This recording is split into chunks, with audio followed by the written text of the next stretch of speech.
Hello दोस्तों, नमस्कार। आप सबका स्वागत है विजिलेंट कोचिंग सेंटर के इस ऑफिशियल यूट्यूब चैनल पे। तो आइए दोस्तों, हम लोग कोर्स का चैप्टर पढ़ रहे थे, तो हम लोग बात करते हैं फर्स्ट हम लोग पढ़ चुके थे। आज हम लोगों का पार्ट सेकंड पढ़ेंगे। तो चलिए दोस्तों, हम लोग कोशिका के विषय में हम लोगों ने कोशिका के विषय में जान लिया था। तो हम लोगों का टॉपिक उसके बाद था कि कोशिका कितने प्रकार की होती है। तो हम लोगों ने बात कर लिया था कोशिका 2 प्रकार की होती है।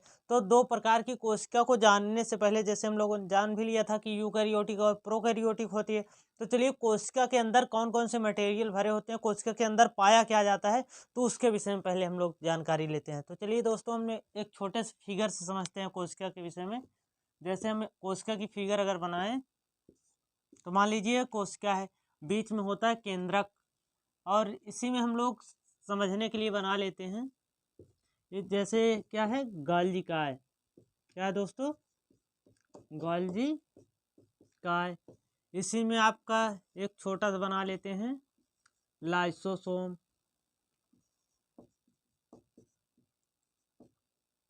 लाइसोसोम। इसी में एक छोटा सा बना लेते हैं, लवक। अब इसी में हम लोग एक छोटा सा और बना लेते हैं, तारक काय। तारक काय। इसी में होता है आपका कोशिका के अंदर ही भरा होता है क्या, तो कोशिका के अंदर पाया जाता है आपका माइटोकॉन्ड्रिया। इसको हम समझ लेते हैं क्या है दोस्तों, माइटोकॉन्ड्रिया। हम लोग समझ लेते हैं क्या है, माइटोकॉन्ड्रिया।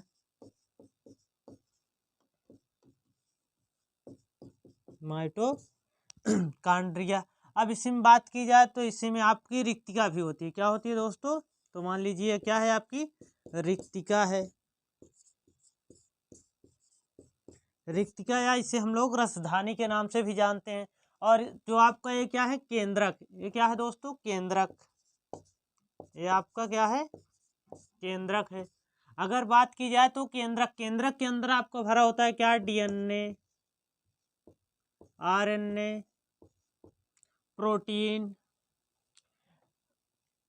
रेटिकुलम, क्रोमोसोम, जीन, आपके सब इसी केंद्रक के अंदर भरे होते हैं। तो चलिए दोस्तों, हम लोग इसको ऐसे ना समझकर इसको हम लोग अलग अलग से समझते हैं। तो जैसे केंद्रक, जैसे यहाँ से 1-2 क्वेश्चन बनते हैं, इसके अंदर भरा होता है, एक तरल भरा होता है। तो उस तरल का क्या नाम है दोस्तों? तो जो जल कोशिका के अंदर भरा होता है, जो जल या जो पदार्थ कोशिका के अंदर भरा होता है, जो द्रव्य कोशिका के अंदर भरा होता है, उसे हम लोग बोलते हैं कोशिका द्रव्य। क्या बोलते हैं दोस्तों? कोशिका द्रव्य। जो द्रव्य कोशिका के अंदर भरा होता है उसे हम लोग बोलते हैं कोशिका द्रव्य। और जो द्रव्य आपका केंद्रक के अंदर भरा होता है उसे हम लोग बोलते हैं केंद्रक द्रव्य।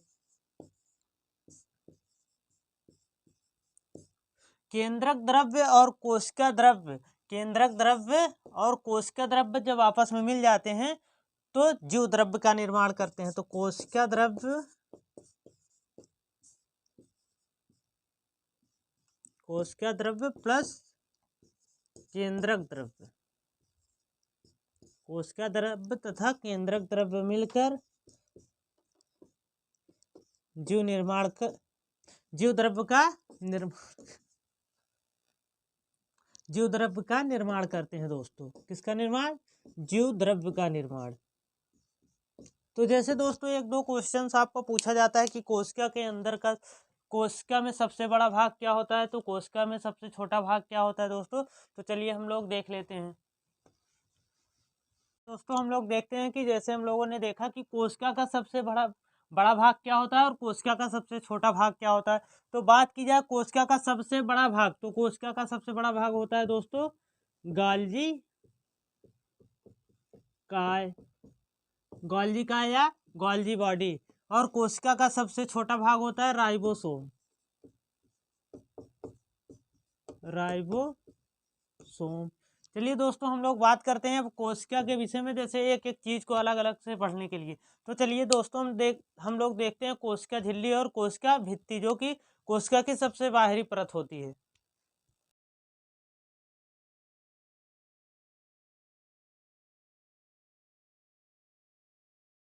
तो चलिए दोस्तों, हम लोग बात करते हैं कोशिका झिल्ली। इसको हम लोग प्लाज्मा झिल्ली के भी नाम से जानते हैं, प्लाज्मा झिल्ली। कोशिका झिल्ली या प्लाज्मा झिल्ली। तो यह जो कोशिका झिल्ली या प्लाज्मा झिल्ली होती है यह पादप और जंतु, प्लांट सेल और एनिमल सेल दोनों में पाई जाती है। और बात की जाए जो कोशिका झिल्ली होती है किसकी बनी होती है दोस्तों, तो कार्बोहाइड्रेट, वसा और प्रोटीन, यह तीनों के मिश्रण से बनी होती है। कार्बोहाइड्रेट, वसा और प्रोटीन से बनी होती है। तो अगर कोशिका झिल्ली की बात की जाए कि कार्य क्या है, तो यह परासरण और विसरण का कार्य करती है। परासरण और विसरण आप लोग अच्छे से पढ़ लिए होंगे, पहले पढ़े होंगे, नहीं तो हम लोग पढ़ लेंगे आगे चल के केमिस्ट्री में। तो अगर बात की जाए कोशिका झिल्ली, तो कोशिका के अंदर कोशिका के जितने भी भाग हैं, कोशिका के सभी भाग, कोशिका के सभी भाग इसी झिल्ली में युक्त होते हैं, इसी झिल्ली में होते हैं, युक्त होते हैं। तो चलिए दोस्तों हम बात करते हैं कोशिका झिल्ली। तो कोशिका झिल्ली को प्लाज्मा झिल्ली भी कहते हैं, या पादप और जंतु दोनों में पाई जाती है कोशिका झिल्ली, और यह कार्बोहाइड्रेट, वसा और प्रोटीन से बनी होती है। कार्य इसका परासरण और विसरण का होता है, और यह कोशिका के सभी अंगों को इसी कोशिका झिल्ली में एकत्रित होती है या भरी होती है। जैसे थैला होता है, सब्जी लेने जाते हैं तो उसी थैले में हम पूरी सब्जी को भर लेते हैं, उसी तरीके से कोशिका झिल्ली में पूरे ही पदार्थ जितने हैं कोशिका के अंदर पाए जाते हैं। अगर बात की जाए कोशिका भित्ति, कोशिका भित्ति को इंग्लिश में सेल वॉल बोलते हैं। तो सेल कोशिका भित्ति का निर्माण, कोशिका भित्ति का निर्माण किससे हुआ होता है, तो कोशिका भित्ति का निर्माण अंतः प्रद्रव्य जालिका और जीवद्रव्य से निकलने वाले, अंतः प्रद्रव्य जालिका और जीवद्रव्य से निकलने वाले पदार्थों से बना होता है। तो जो कोशिका भित्ति होती है यह अंतः प्रद्रव्य जालिका और जीवद्रव्य से निकलने वाले पदार्थों से बनी होती है। तो अगर बात की जाए दोस्तों कोशिका भित्ति के, तो कोशिका भित्ति के एक दो नाम और हैं जिसको हम लोग चलिए देखते हैं। तो चलिए दोस्तों देखते हैं हम लोग कोशिका भित्ति के जो और नाम है। तो कोशिका भित्ति, एक तो इसका नाम हो गया आपको कोशिका भित्ति। अन्य किस नाम से इसको जाना जाता है दोस्तों, तो अन्य नाम से जाना जाता है जैसे सेलुलोज, सेलुलोज। दूसरा बात करें दोस्तों तो काइटिन। नेक्स्ट बात करें दोस्तों तो पेक्टिन। उसके बाद बात करें दोस्तों तो लिग्निन। अब बात की जाए दोस्तों सेलुलोज, सेलुलोज होता क्या है, तो सेलुलोज का कार्य क्या है, तो सेलुलोज जो होता है सेलुलोज की लुगदी बनाकर, सेलुलोज की लुगदी बनाकर कागज का निर्माण किया जाता है। तो क्वेश्चन पूछा जाता है कागज क्या है, तो कागज एक प्रकार का सेलुलोज है। तो सेलुलोज की लुगदी बनाकर दोस्तों कागज बनाया जाता है। अगर बात की जाए काइटिन, तो काइटिन क्या है दोस्तों, तो काइटिन जैसे हम क्वेश्चन पूछा जाता है कि कवकों की कोशिका भित्ति किसकी होती है, तो कवकों की जो कोशिका भित्ति होती है वो काइटिन की होती है। तो कवकों की कोशिका भित्ति, कवकों की कोशिका भित्ति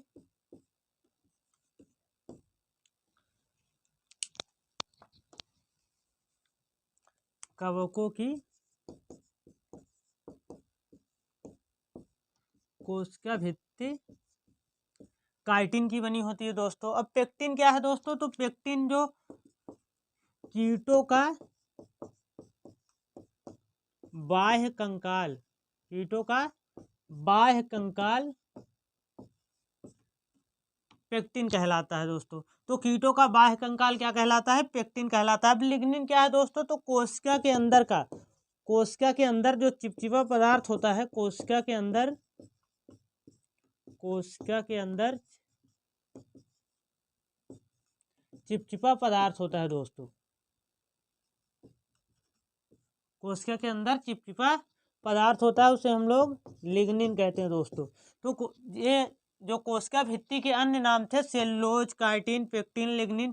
तो जो आप बात आती है सेलुलोज, तो सेलुलोज की लुगदी बनाकर कागज बनाया जाता है। और जो काइटिन है, काइटिन कवकों कि कोशिका की जो काइटिन होती है, कवकों की कोशिका भित्ति काइटिन की बनी होती है। और कीटों का बाह्य कंकाल क्या कहलाता है दोस्तों? तो पेक्टिन कहलाता है। उसके बाद बात करें कोशिका के अंदर जो चिपचिपा पदार्थ होता है उसे हम लोग क्या बोलते हैं? लिग्निन।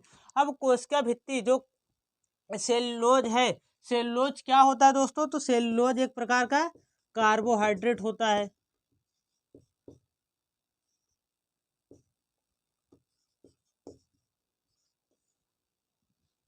कार्बोहाइड्रेट होता है दोस्तों। अगर बात की जाए दोस्तों तो कार्बोहाइड्रेट के कई नाम होते हैं, जैसे मोनोसेक्राइड, पॉलीसेक्राइड, टाइसेक्राइड, ट्राइसेक्राइड। तो कार्बोहाइड्रेट के कई नाम होते हैं दोस्तों। तो जैसे बात की जाए तो जैसे हम लोगों को पता है कि जो हमारे पूर्वज थे या हमसे पहले के जो लोग थे क्या करते थे? पहले तो इतने भोज्य पदार्थ थे नहीं, तो क्या करते थे? वो पौधों की पत्तियों को, पौधे की जो छाल होती थी उनका सेवन करते थे। तो उनमें कौन सा सेक्राइड पाया जाता है या कौन सा कार्बोहाइड्रेट पाया जाता है? तो जो पत्तियां होती हैं, पौधों की पत्तियां, उसमें पॉलीसेक्राइड पाया जाता है। पॉलीसेक्राइड पाया जाता है।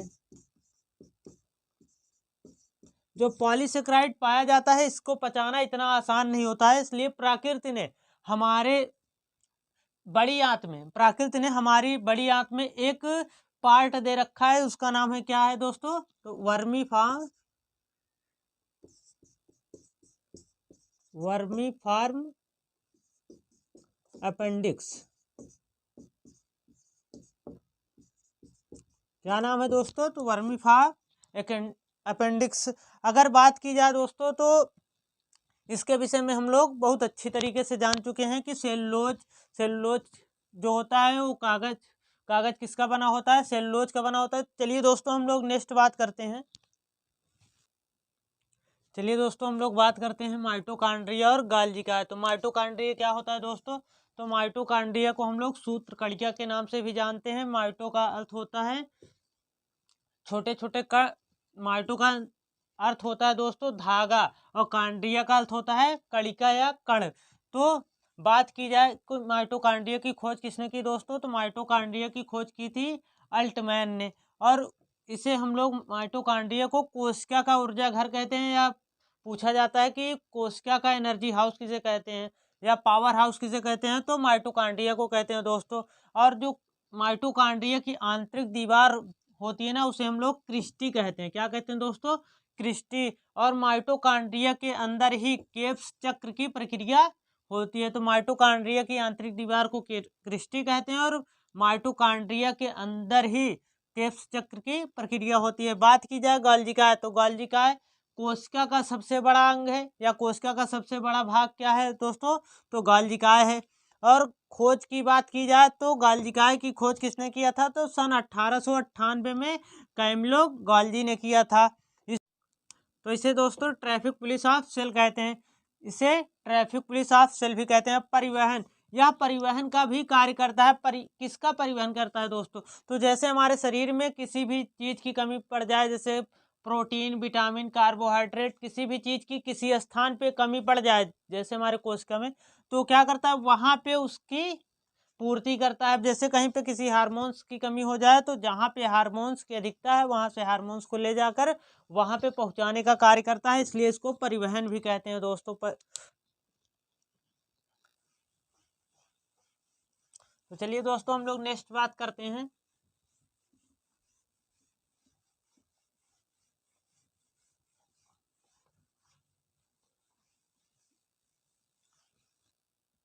चलिए दोस्तों हम लोग बात करते हैं रिक्तिका। रिक्तिका को हम लोग रसधानी के भी नाम से जानते हैं दोस्तों। यह सिर्फ पादप कोशिका में ही पाई जाती है। जो रिक्तिका होती है, रसधानी होती है, यह केवल पादप कोशिका में ही पाई जाती है। और बात की जाए तरुण कोशिका, तरुण कोशिका का मतलब क्या है दोस्तों? तो जो कोशिका का निर्माण कोशिका विभाजन के दौरान जो कोशिका नई होती हैं उससे हम लोग तरुण कोशिका कहते हैं। तो जो तरुण कोशिका होती है, जो नई कोशिका होती है, वो आकार में छोटी होती है और संख्या में अधिक होती हैं दोस्तों। और बात की जाए परिपक्व कोशिका की, तो परिपक्व कोशिका जो हमारी होती है पुरानी कोशिका। परिपक्व का मतलब क्या है दोस्तों? पुरानी कोशिका। पुरानी कोशिका तो जो पुरानी कोशिका होती हैं वो क्या होती हैं, आकार में बड़ी होती हैं और संख्या में कम होती हैं, और जो तरुण कोशिका होती हैं आकार में छोटी और संख्या में ज़्यादा होती हैं या अधिक होती हैं। फिर उसके बाद हम लोग बात करें तो तारक काय या सेंट्रोसोम। अब इसकी खोज की बात की जाए तो खोज कौन किया था दोस्तों, तो बोबरी ने किया था।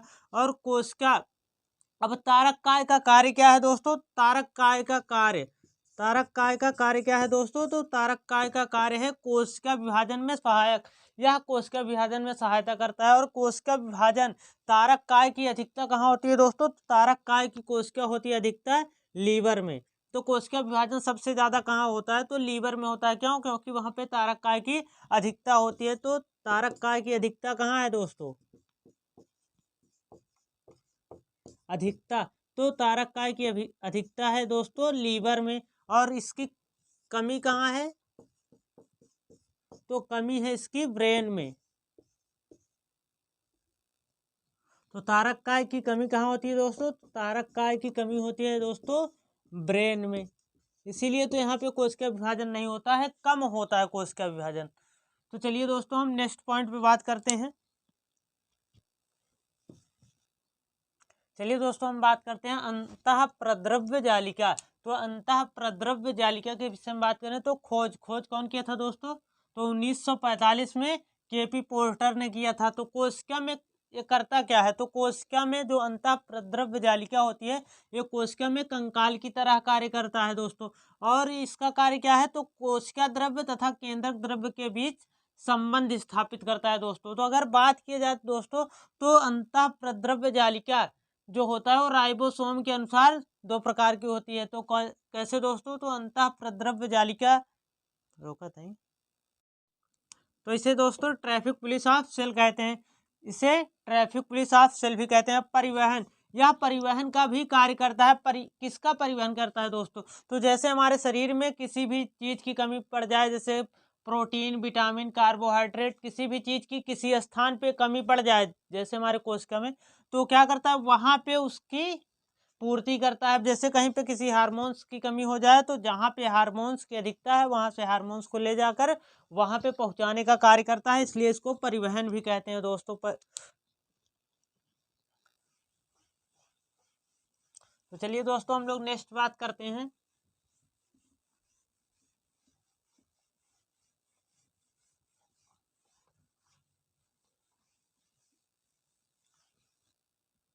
चलिए दोस्तों हम लोग बात करते हैं रिक्तिका। रिक्तिका को हम लोग रसधानी के भी नाम से जानते हैं दोस्तों। तो इसका यह सिर्फ पादप कोशिका में ही पाई जाती है। जो रिक्तिका होती है, रसधानी होती है, यह केवल पादप कोशिका में ही पाई जाती है। और बात की जाए तरुण कोशिका, तरुण कोशिका का मतलब क्या है दोस्तों, तो जो कोशिका का निर्माण कोशिका विभाजन के दौरान जो कोशिका नई होती हैं उससे हम लोग तरुण कोशिका कहते हैं। तो जो तरुण कोशिका होती है, जो नई कोशिका होती है, वो आकार में छोटी होती है और संख्या में अधिक होती हैं दोस्तों। और बात की जाए परिपक्व कोशिका की, तो परिपक्व कोशिका जो हमारी होती है पुरानी कोशिका। परिपक्व का मतलब क्या है दोस्तों, पुरानी कोशिका, पुरानी कोशिका। तो जो पुरानी कोशिका होती हैं वो क्या होती हैं, आकार में बड़ी होती हैं और संख्या में कम होती हैं। और जो तरुण कोशिका होती हैं आकार में छोटी और संख्या में ज़्यादा होती हैं या अधिक होती हैं। फिर उसके बाद हम लोग बात करें तो तारक काय या सेंट्रोसोम। अब इसकी खोज की बात की जाए तो खोज कौन किया था दोस्तों, तो बोबरी ने किया था। और कोशिका, अब तारक काय का कार्य क्या है दोस्तों, तारक काय का कार्य, तारक काय का कार्य क्या है दोस्तों, तो तारक काय का कार्य है कोशिका विभाजन में सहायक। यह कोशिका विभाजन में सहायता करता है। और कोशिका विभाजन, तारक काय की अधिकता कहाँ होती है दोस्तों, तारक काय की कोशिका होती है अधिकता लीवर में। तो कोशिका विभाजन सबसे ज्यादा कहाँ होता है, तो लीवर में होता है। क्यों, क्योंकि वहां पे तारक काय की अधिकता होती है। तो तारक काय की अधिकता कहाँ है दोस्तों, अधिकता, तो तारक काय की अधिकता है दोस्तों लीवर में। और इसकी कमी कहाँ है, तो कमी है इसकी ब्रेन में। तो तारक काय की कमी कहाँ होती है दोस्तों, तारक काय की कमी होती है दोस्तों ब्रेन में। इसीलिए तो यहाँ पे कोशिका विभाजन नहीं होता है, कम होता है कोशिका विभाजन। तो चलिए दोस्तों हम नेक्स्ट पॉइंट पे बात करते हैं। चलिए दोस्तों हम बात करते हैं अंतःप्रद्रव्य जालिका। तो अंतःप्रद्रव्य जालिका की खोज की बात की जाए तो दोस्तों 1945 में केपी पोर्टर ने किया था। और ये करता क्या है, इसका कार्य क्या है, तो कोशिका में कंकाल की तरह कार्य करता है। क्या करता है दोस्तों, तो कोशिका में यह कंकाल की तरह कार्य करता है। और इसका कार्य क्या है, तो कोशिका द्रव्य तथा केंद्रक द्रव्य, कोशिका द्रव्य तथा केंद्रक द्रव्य के बीच संबंध स्थापित करता है। तो दोस्तों अंतःप्रद्रव्य जालिका को राइबोसोम के अनुसार, अंतःप्रद्रव्य जालिका को राइबोसोम के अनुसार दो भागों में बांटा गया है। फर्स्ट है आपका स्मूथ, दूसरा है रफ। जो स्मूथ होता है ये चिकनी होती है और जो रफ है ये खुरदरी होती है। तो जो चिकनी होती है इसमें राइबोसोम नहीं पाया जाता है दोस्तों, राइबोसोम अनुपस्थित होता है दोस्तों। इसमें राइबोसोम नहीं पाया जाता है और इसमें राइबोसोम पाया जाता है, उपस्थित होता है।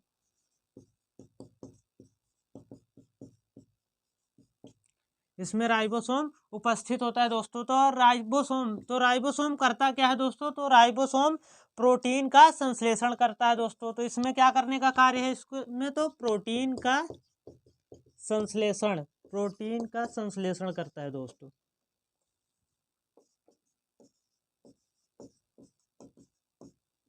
प्रोटीन का संश्लेषण करने का कार्य करता है।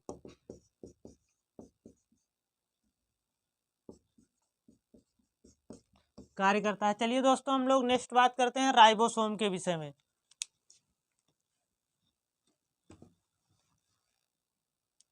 तो चलिए दोस्तों हम बात करते हैं राइबोसोम। तो राइबोसोम के विषय में हम बात करते हैं दोस्तों। तो राइबोसोम की खोज किसने किया था दोस्तों, तो 1955 में पायलट ने किया था दोस्तों।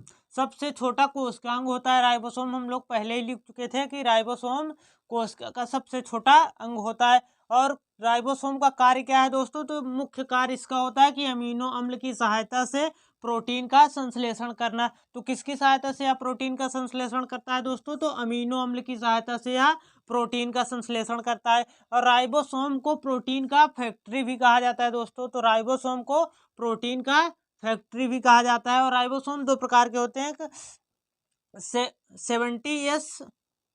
70S राइबोसोम, दूसरा आपका है 80S राइबोसोम। यह जो आपका 70 है क्या होता है, 70S जो है राइबोसोम वो क्या होता है, छोटा होता है। और जो 80S राइबोसोम है वो बड़ा होता है। और यह किस में पाया जाता है दोस्तों, तो जो आपका 70S है जो छोटा वाला राइबोसोम है वो प्रोकैरियोटिक कोशिका में पाया जाता है। किस में पाया जाता है दोस्तों, तो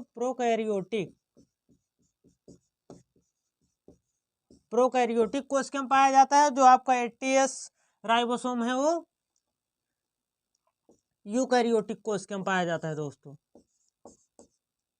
यूकैरियोटिक।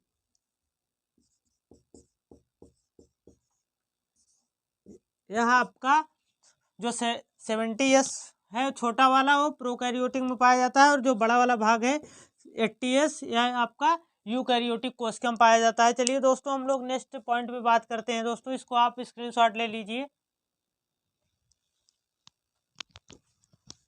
चलिए दोस्तों हम नेक्स्ट बात करते हैं केंद्रक के विषय में। तो केंद्रक को कोशिका का ब्रेन कह सकते हैं या ब्रेन ऑफ सेल कह सकते हैं दोस्तों,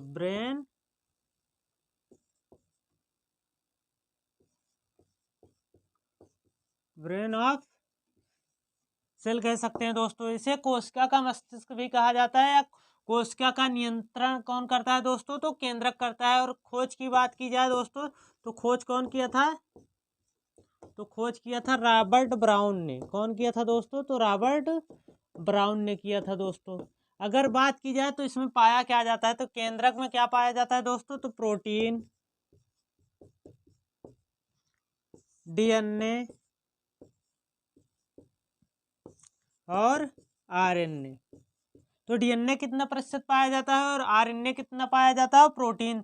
तो जो आपका प्रोटीन है वो 85% पाया जाता है दोस्तों। कितना पाया जाता है, 85%। जो आपका DNA है, DNA आपका 10% पाया जाता है, 10%। और RNA जो आपका है ये 5% पाया जाता है दोस्तों।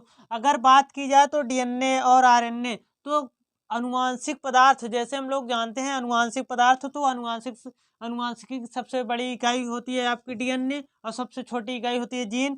तो डीएनए से पहले अनुवांशिक पदार्थ किसे माना जाता था दोस्तों? तो डीएनए से पहले आरएनए को अनुवांशिक पदार्थ माना जाता था। चलिए हम लोग नेक्स्ट पॉइंट पे बात करते हैं, लाइसोसोम। चलिए दोस्तों हम लोग बात करते हैं लाइसोसोम की। तो लाइसोसोम की खोज किसने किया था दोस्तों? तो डी डुबे ने किया था। तो इसे खोज लाइसोसोम की खोज के कारण ही डॉक्टर डुबे को 1974 में नोबेल पुरस्कार भी मिला था दोस्तों। नोबेल पुरस्कार भी मिला था। तो डी डुबे जी को 1974 में लाइसोसोम की खोज के कारण ही नोबेल पुरस्कार मिला था। अगर निर्माण की बात की जाए तो इसका निर्माण कहाँ होता है लाइसोसोम का?